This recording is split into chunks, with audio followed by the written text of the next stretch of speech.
So this is how I customized my 1966 Hagstrom 12-string. Here's yours truly back in the 70s on Walston Theatre stage. And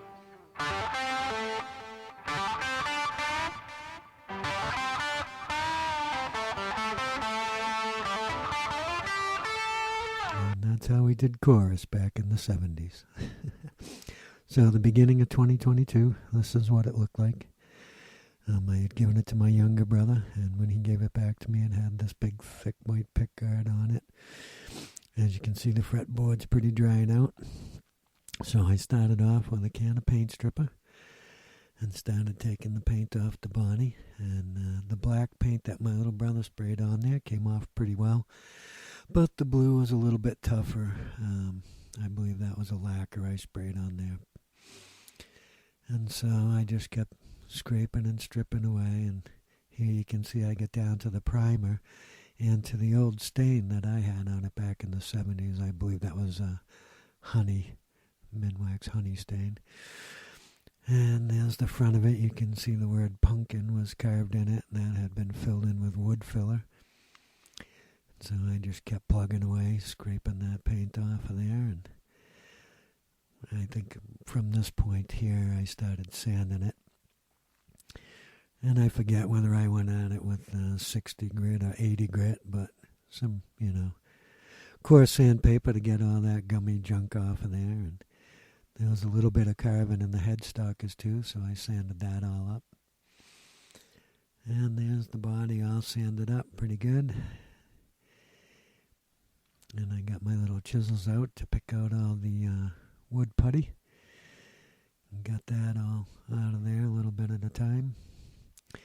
And my original intent was just to inlay the pumpkin and the curved lines and the circles and all the stuff that had been carved in it when I got it back in the 70s. And then, I don't know, I did pencil rubbings and stuff, and I ended up changing my mind, thank God, and came up with that beautiful floral and bird thing. And there it is, pretty much all sanded up, ready for the headstock veneer and the inlay work. And after I finished sanding it, I took and I sprayed a coat of clear lacquer on there just to seal it up so the oils and stuff from my skin wouldn't get on the wood while I was doing my work on it. There it is, drying up in the house. And, I think coming up is the pencil rubbings. So yeah, I started rubbing the inlay, the routing, I should say, that was already in there.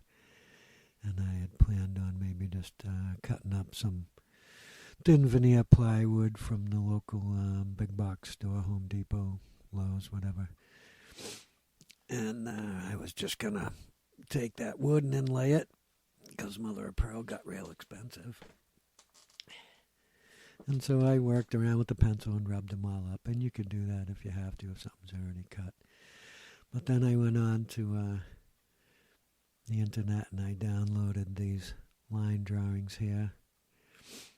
And utilized what I wanted of them to create the design I did right there. You can see I printed it out and colored it in with markers, and then I cut it all out. There's the entire inlay, wood burned and sealed. There's my headstock drawing in my CAD program.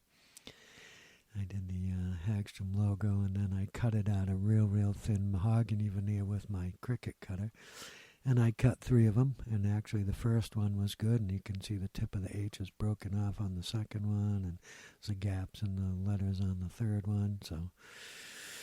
And there that is laid into my veneer piece. I also cut that maple out on the Cricut as well. There it is mounted to the headstock with the holes reamed and the outers trimmed. I added abalone dots and made my pickguard up out of 2 layers of the plywood veneer, maple and cherry on top. There's the original Hagstrom pickguard. Had single coils, some weird tone selectors.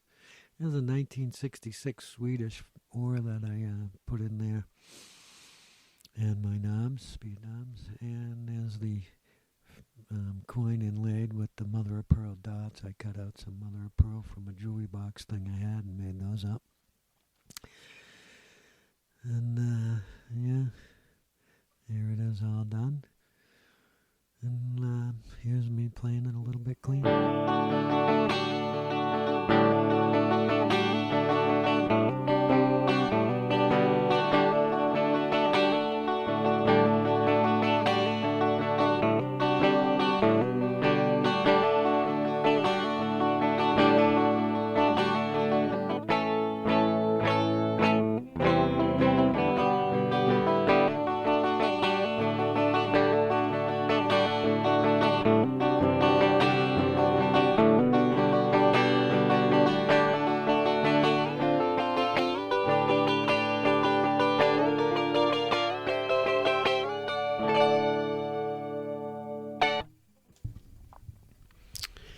Alright, so let's have a closer look.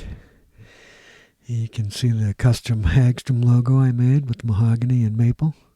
Made the cap on there. And then I cut those flowers out of maple and cherry. Birds of birch. Leaves of oak. Steinberger pickups. All custom wiring. Split. Both pickups can be split. I added abalone markers. And I got those tuners back in late 70s. There was a right and a left set. They have different color washers. I never changed them out. Maybe someday. But yeah, here's a look at the back of it. I believe they made this body out of 5 pieces of wood, if I'm not mistaken. But I like the wood. It looks good. But there it is. And part 2 will be more of the inlay work. Thanks for watching.